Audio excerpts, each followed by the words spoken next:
Hello and welcome to Faithful Man. Every day trying to become a better man myself, and in the meantime hoping to have you do the same. Gonna have a little rap session tonight, a little look at Scripture, maybe in a new light for you. Trying to get my time set right. This is funny. I got a new setup here, and I don't have everything set up, and a lot of stuff in my life is in flux right now. Okay, so this just hit me. It's funny. I got me a microwave and a coffee pot set over there on that side of the room, and so when I first started making these videos in this setting, I wasn't thinking about the time, and then I started getting more conscious about the time, and I'm actually looking at the little small digital on my microwave, and my eyesight's getting bad, so it's a little hard for me to look. Oh, I'm just human like everybody else. Oh, but there was already a wall clock in this building that the people who were in it before left, and it's sitting right there above my microwave, plain as day, big as day. And I've been looking down here at my microwave. I'm looking. Anyway, I hope you enjoyed that. Comic relief. And I like just being honest. I'm always going to be honest. Now, there's going to be some things I share and I don't share. And there's going to be some things that you might think, listen, there's going to be a certain group of people that resonate with how I present things and how I do things. So I'm just going to be me. It's going to be me. So I'm just always moving forward, always trying to do the next right thing. I'm talking 30 years later, 35 years later in my life, from when I already knew. I'm talking about things that I already knew God called me to do 35 years ago. As a young 15 to 20-year-old man. And through the years has confirmed that call. Let's just say there's 5 specific things. I don't have a real number right now, but let's say it's 5 specific things that God has wanted me to be a part of. And I've only pursued one of those, and that was with a half-hearted effort. Because it requires a lot more out of me than I wanted to give. And see, if God's called you to do something, there's a lot more you're going to have to do. Just mark it down. Just mark it down. I'll tell you what, when I started this video, I had no idea where this was going. I knew where I want to go. I got my Bible open. That's how the Holy Spirit moves. You've got to mark it down. You've got to put forth more effort. God doesn't bless half measures. And so out of these 5 things that He laid on my heart years ago to do and to be, I wouldn't put forth the effort. I got locked into jobs, living life. Life gets in the way. The callings and visions still there. But hey, I've got to work full time. I ain't got time to pursue those. No, that's not how God works.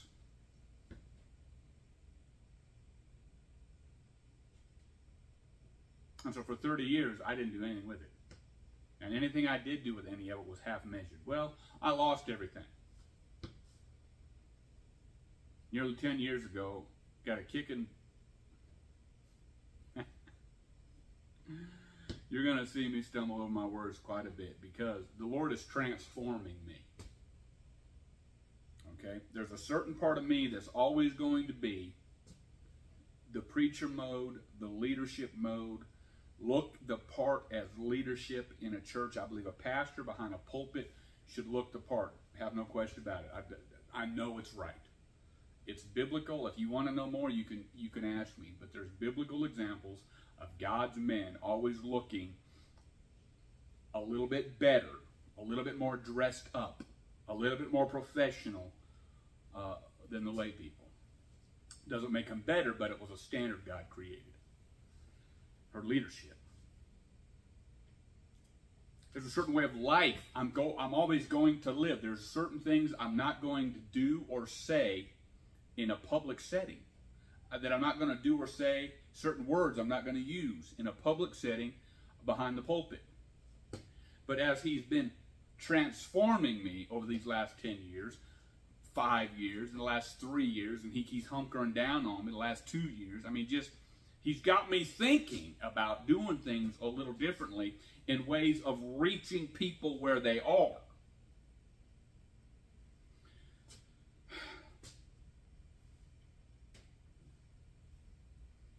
So in my coaching program and my one-on-one sessions with guys that are in the world, that are looking for help, I've decided in my mind, even though I haven't practically put it into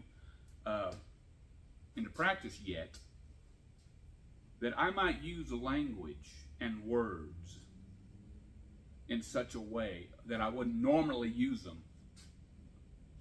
with a one-on-one setting or in a group coaching setting of men that need that.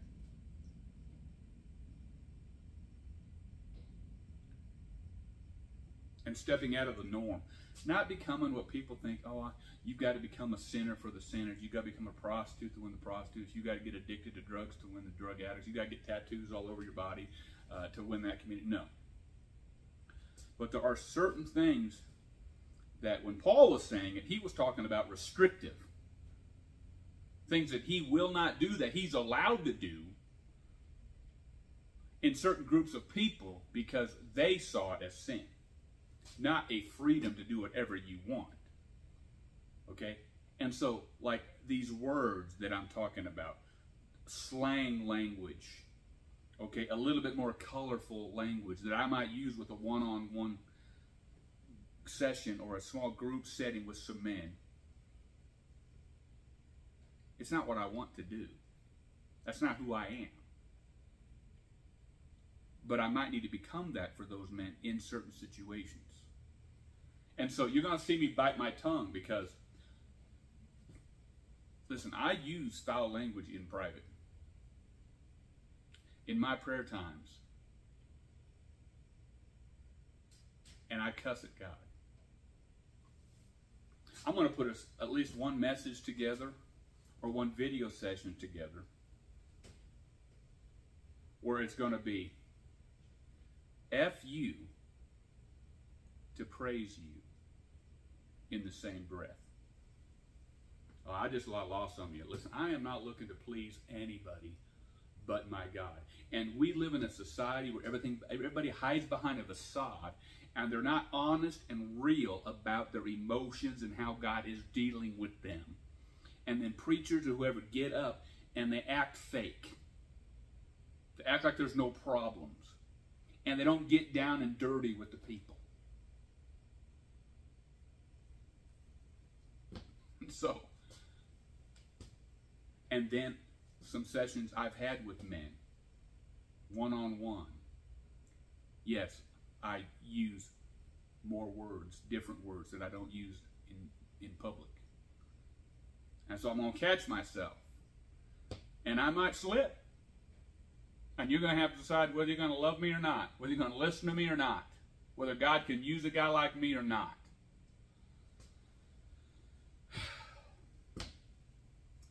But I got a kick in the butt 10 years ago. I had to get a wake-up call. And I lost everything.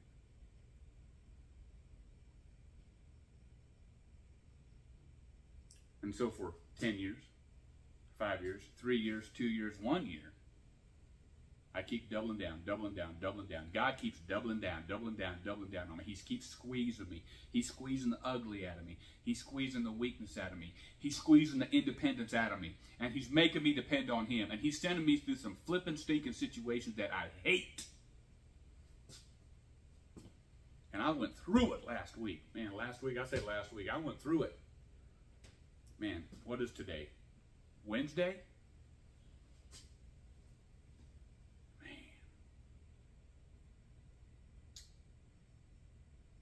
Saturday, Sunday, Monday, and Tuesday were bad days, and I was in mild depression mode and screaming and cussing at God quite a bit for a few days. But got back up, keep looking to Him, keep moving forward. Now you got to understand that God can deal with that. God can deal with you. You know, these people who say, oh, I can't go to church because the ceiling would fall. That's a bunch of hypocrisy. That's nothing but foolish pride. You ain't nobody. You ain't nobody. Let me get a little closer.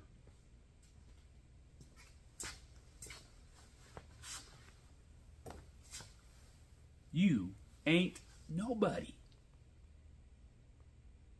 You ain't going to walk into any church building and the ceiling come down on you. You are not that important. You do not make that big a difference. So quit thinking so much of yourself.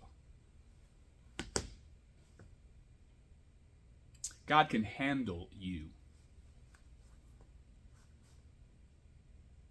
So in our programs, we teach a whole lot of just letting your emotions go and screaming at God, cussing at God, throwing fits at God. I'm not talking about living a sacrilegious life, living a blasphemous life. I'm talking about children, His boys and His girls, just like you are, and you have a mommy and a daddy, and your kids look to you as a daddy. And they mess up, and they say things they shouldn't say. So do we with our Father. And He's big enough to handle it.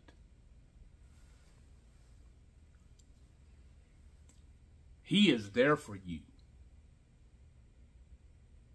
And He can handle your emotional outbursts. So let it go with Him. And foundationally, why we teach that is you deal with that stuff. You deal with yourself in private. And God will give you freedom and release so you don't blow up in public. Amen. Man, that is good. If all you got out of what I'm putting out here tonight, that is it. Get it.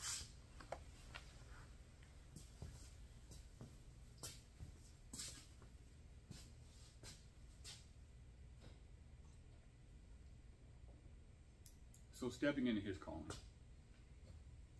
So that's why I'm dressed up particularly tonight.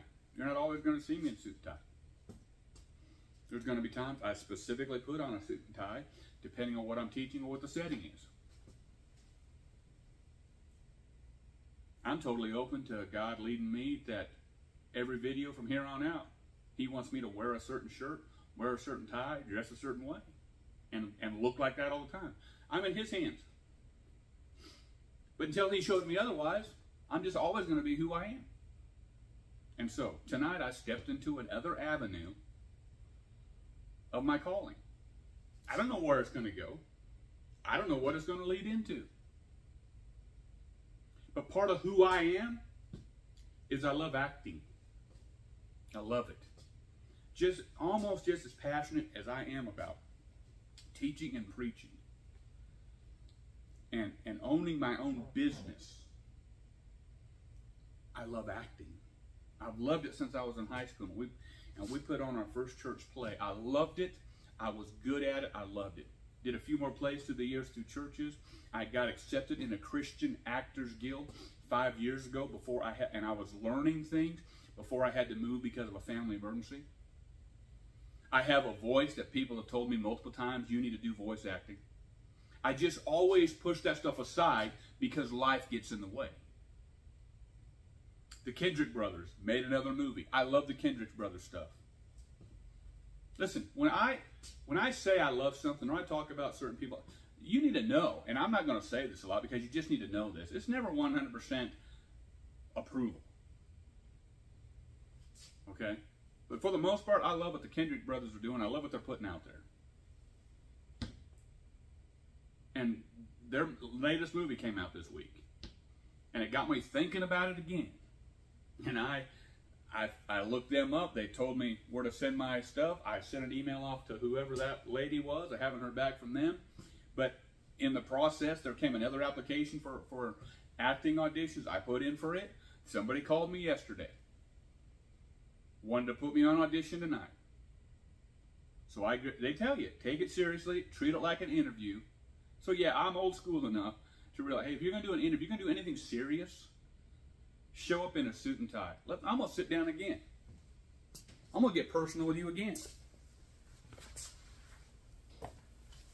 There's a lot of stuff that you are allowed to do in your freedom in Christ and your liberty in Christ and your free will. But there's a lot that you should not do because of how it affects other people. And there are some things you should do because of how other people look at it and how society looks at it. You're not supposed to be God. Yes, you are. That's part of what Paul's saying, becoming all things to all men. And feeling the room, per se, and knowing the groups you're with and who you're hanging with. And listen, if you can't eat, I'm going to say a nasty word right here. Oh, it's going to be nasty to some of you. Ready to plug your ears. If you can't go to a vegan's house, yes, I said it, I said vegan. If you can't go to a vegan's house and have dinner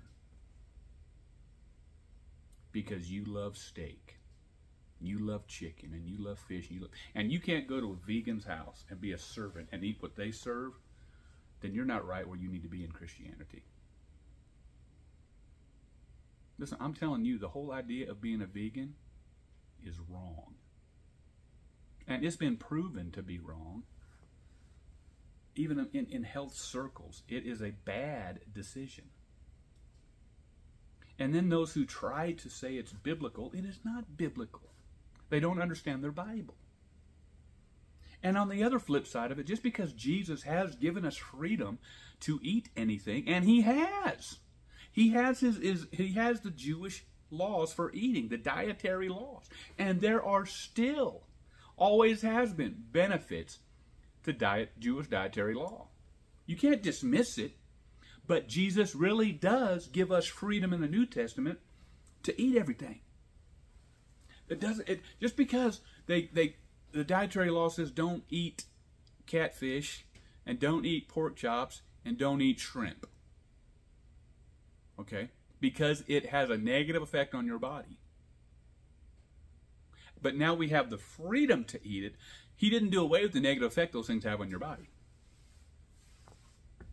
So if you make a habit of just always eating that stuff, it's going to have a negative effect on your body. I believe there's a balance. Eating that stuff. That's a whole other subject. But I'm saying we've got to find some kind of balance and motivation and why we do what we do and if we're really being a servant to people or not. I'm going to hit you one right now. Oh, I'm going to hit you on one right now. I do not hate homosexuals. I don't even like to use the term. They're sodomites. I do not hate sodomites. I hate sodomy. I hate homosexuality. Okay, I'm not going to allow them and their lifestyle, flaunting their lifestyle around me or my children. Okay? But if they need help, if they're seeking help, and I can go to their house and meet them without being exposed to all that sin, then I'm going to do it. Now, I believe with all my heart, true sodomites are gone. They're gone.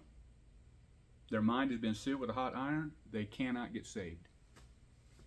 But I don't know their heart. I don't know where they are like God does. So I just have to love them. Don't flaunt your stuff. Don't dress a certain way in front of me and my kids or whoever I'm with. But if you really want some help, I'm willing to come help. Put that in your pipe and smoke it. See, people don't understand how to balance truth and grace and love. Grace and truth. People want to do all kinds of grace, but they don't want to practice truth. Or people want to do all kinds of truth, but they don't know how to practice grace.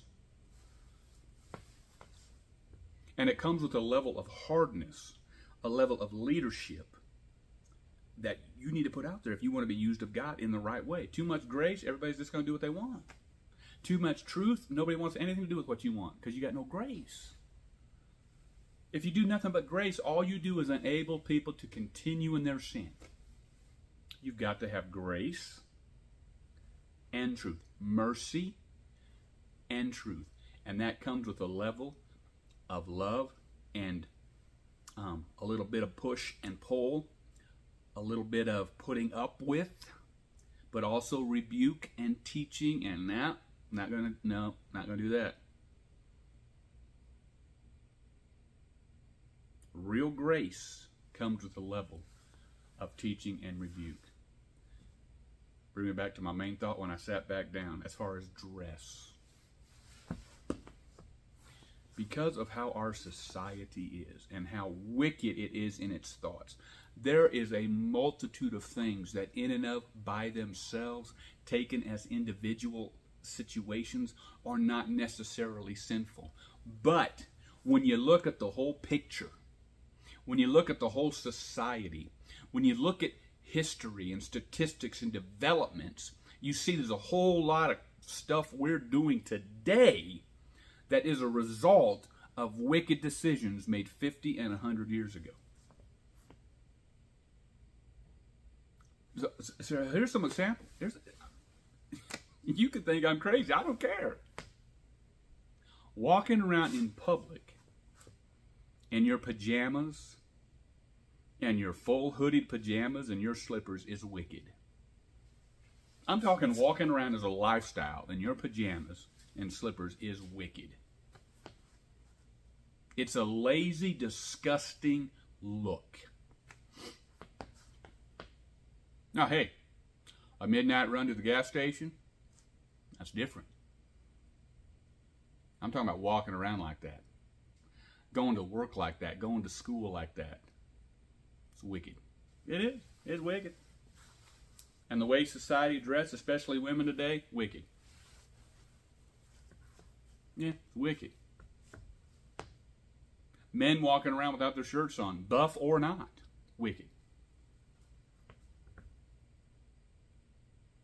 How we go to church and how we dress with our flagrant attitude, I can come as I want. Well, you can come as you are, not necessarily as you want if you got a rebellious spirit, and then you can just leave how you came. That's not how God works. Yeah, come as you are, have a humble spirit, and leave different.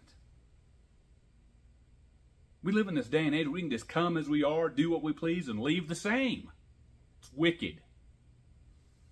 So you ought to take some things seriously. When you go to church, dress up. Dress like a Christian would dress, not like the world. I mean, you might say, listen, you might be a woman that wears pants and t-shirts all the time. Wear those yoga pants all the time. But when you go to church, you wear a nice dress, but it's a tight dress. And that's what I'm talking about. Wear something loose and pretty. That's right, I said it. I said it. You men, if all you got are shirt and t-shirts, wear your best shirt and t-shirt. But if you got a shirt with a collar, you better wear that to church. If you got a suit, if you only got one suit, you only got one tie, you better wear it for church. When you have an interview, I'm serious as a heart attack. When you have an interview and people, like I saw it tonight, they said, take it seriously, treat it as an interview. And everybody but me, I ain't nobody. But they all just wore their tank tops and their t-shirts and their stupid hair. It didn't look like any of them took it serious. Yeah. It's not hard to look a step ahead of everybody else. Man, if you wear a suit and tie, or at least have a tie on, even a collared shirt, and you brush your teeth, you pretty much got the job.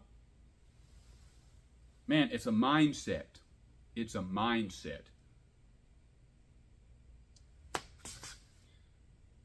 Lord's got me going all kinds of places tonight. So that's why I'm in a suit and tie tonight, because I have this audition, this interview. And they called me back for a second call tomorrow. I don't know where it's going to go. That's a whole lot of this Christian life. If you really want to do what God tells you to do, you're going to step into things and go certain directions and take that next step as He lights your path. And in your mind, you want something to come of it. You're looking for a certain result, and it never happens. See, God's looking for obedience. Are you going to take the step, whether it turns into anything or not? And if it doesn't turn into what you want, are you still going to take the next step? He's looking for obedience. There are going to be people to say, well, that wasn't God's will. You have no flipping idea how God works in our individual lives. I don't trust hardly anybody in their walk with the Lord. Because I'm telling you, 95% of people I run into and have any kind of spiritual conversation with, I can tell you within 2 minutes if they're even reading their Bibles on any consistent level. Getting worked up tonight. I'm going to take a break.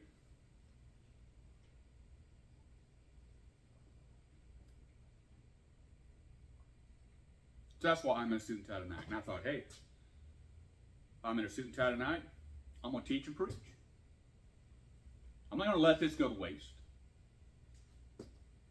And so in my meditations this morning, I was in, no coincidence, no coinkydink. Yesterday, a video came through my thread of a man I tend to follow. He's a businessman and preacher. And he said something about the David and Goliath story. Piqued my interest, held on to it, looked at it today, listened to it today. Excellent points. I'm not going to re-preach his sermon. I'm going with my own thoughts, piggybacking off of something he said.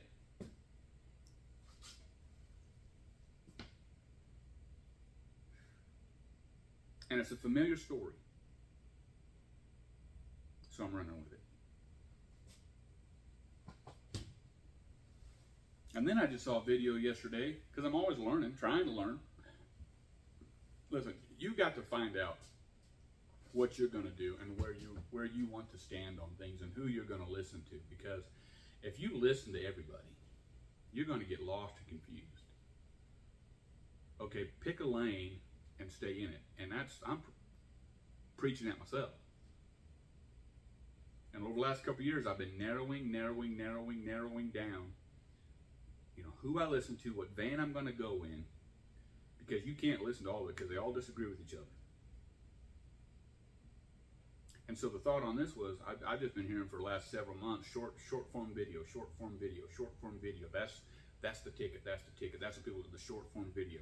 And when I tend to look at my YouTube stuff, I tend to easily get more viewers on a short form video than I do a long form.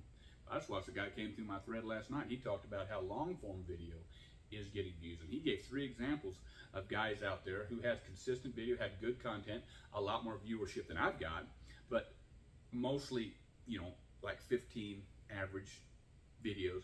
But then they started doing some 45-minute videos to one guy doing a 2-hour video, and have those videos got them more views than anything else they've done before. In a lot of ways, even what they've done before combined. Okay, so I'm just going to put stuff out there as God leads me. I'm not going to worry so much about whether it's short form or long form, but I want it to be relevant, and I want it to be good, and I want it to reach the people who want it. So the story of David and Goliath. I'm going to read quickly for context.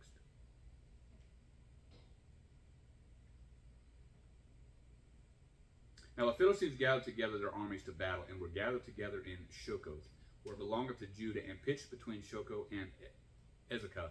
In when you don't restudy these, when you go to preach them, you come up against these words that I haven't been able to practice with.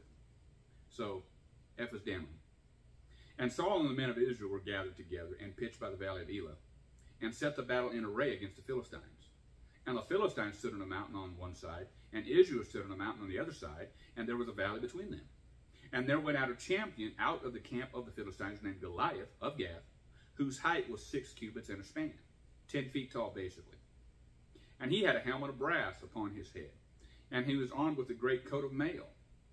And the weight of the coat was 5,000 shekels of brass. I don't have the numbers with me tonight. Heavy. Normal man couldn't carry this stuff.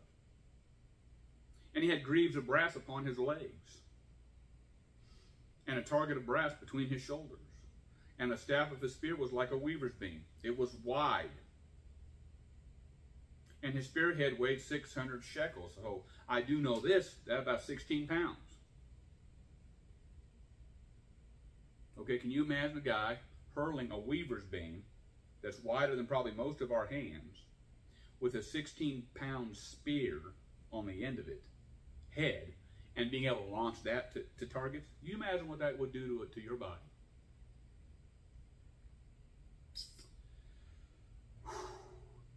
And one bearing a shield went before him. And he stood and cried unto the armies of Israel, and said unto them, Why are ye come out to set your battle in array? Am not I a Philistine, and ye servants to Saul? Choose you a man for you, and let him come down to me. He's saying, who are you guys? Don't you know who I am? You serve Saul. I know who Saul is. Do you know who I am? Okay, and they did battles a lot in those days. Hey, bring your two best champions together. So send your man down here. And if he be able to fight with me and to kill me, then we will be your servants. Yet if I prevail against him and kill him, and shall be your servants, and serve us. And the Philistine said, I defy the armies of Israel this day. Give me a man that we may fight together. There was his fatal mistake. He defied God. Okay? My point was, and I meant to mention this when I opened it up. Okay? Are you ever faced with something that you absolutely do not know how to handle? And it seems impossible. And you don't know how to get past it. I'm going to challenge you with the rest of this message is that you don't need to deal with the how.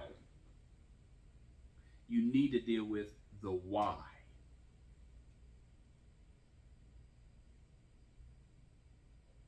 Not how am I going to win this battle? Why do I need to win this battle? Not how do I fight this battle? Why do I need to fight this battle? Keep that thought. And when Saul and Israel heard those words of the Philistine, they were dismayed and greatly afraid. Man, I just spoke on this yesterday, how quickly Saul went downhill. In 2 years, he was full of himself and doing stuff he shouldn't be doing. And that just culminates on itself. And now he's a fearful shell of a man. I have no doubt in my mind that if Goliath would have showed up on the scene when Saul was walking with God, Saul would have had no problem standing up to this man and fighting this man. Doesn't matter how. Because he was walking with God. But he wasn't now. He's fearful. He's unproductive. He's defeated.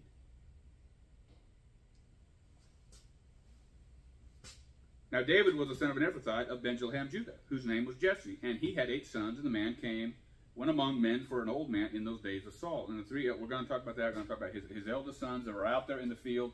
They were part of the Israeli army. And David was the youngest. And David had, I'm going over way too much tonight. But his dad had told him, go take this food out to your brothers and take some extra and find out what's going on. And David rose up early in the morning, left the sheep with the keeper, took and went as Jesse had commanded him, and he came to the trench as the host was going forth to fight, and shouted for the battle. For Israel and the Philistine had put the battle in array, army against army. So they're just on two hills looking down at each other. Goliath has come down, and David left his carriage in the hands of the keeper of the carriage and ran into the army, and came and saluted his brethren.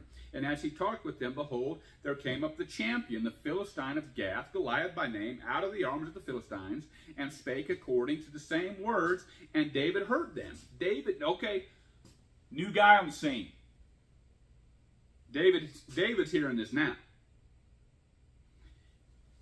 And as far as I know, I've studied this out before. I can't recall the details, but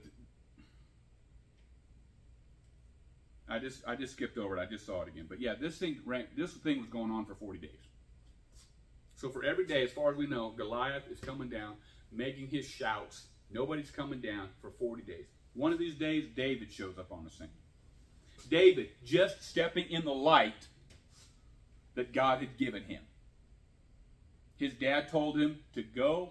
He went. He didn't go to see the battle. He didn't go to see Goliath. He didn't know that was going on. He's just obeying the command. He's doing the next right thing.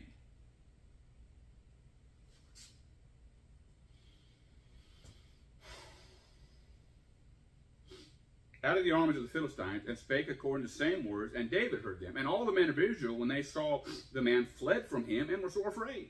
And the men of Israel said, Have ye seen this man that is come up? Surely to defy Israel is he come up. And it shall be that the man who killeth him, the king, will enrich him with great riches, will give him his daughter, and make his father's house free in Israel. That's very important. We're not going to get into it tonight. And David spake to the men that stood by him, saying, What shall be done to the man that killeth the Philistine, and taketh away the reproach from Israel? For who is this uncircumcised Philistine, that he should defy the armies of the living God? And the people answered him after this manner, saying, So shall it be to the man that killeth him. So he's confirming what's going on. But then he says, What's the problem, guys? Who is this guy? He's defying the armies of the living God. Why are you scared of him? And Eliab, his eldest brother, heard, spake unto the man. Eliab's anger was kindled against David. And he said, Why comest thou down hither? And with whom hast thou left those few sheep in the wilderness? Okay? There's always going to be sibling rivalry. It's just part of life. We love each other, okay? But now his brother's angry. His brother's probably mad at himself because he ain't man enough to do this. And now he's already mad because David's already been anointed king. Okay, so there's already envy, not jealousy. I'm going to say this all the time. I don't think anytime I come up against the word jealousy or envy can I not explain this. Jealousy is a good thing. Jealousy in the Bible is a good thing. A jealous God and a jealous husband are two references. Jealousy is good. God is jealous over his people. God is jealous over me. And it is right for a man to be jealous over his wife. We misuse the term. What we call jealousy most of the time is envy. So his brothers were envious of him because now he's been anointed king. I know thy pride, thy naughtiness of thy heart. So he's just making fun of him. Listen, what are you doing here, dude? What have you done with those few sheep you have? You know, we're out here fighting the battle, and you got some sheep to take care of. What are you doing out here? Making fun of them. Jabbing them. Wouldn't know that thou art come down, that thou mightst see the battle. And David said, What have I now done? Is there not a cause? Part of me wants to say that David's thinking, as a little brother, what battle? There's nothing going on here. You guys ain't doing anything. But is there not a cause? Is there not a cause? There's your why. There's your why. Is there not a cause? And I'm going to end on that tonight. And we'll pick it up another time. But you need to quit asking yourself how you're going to fight the battle. And you need to start asking yourself why you need to fight the battle. Keep your eyes on him.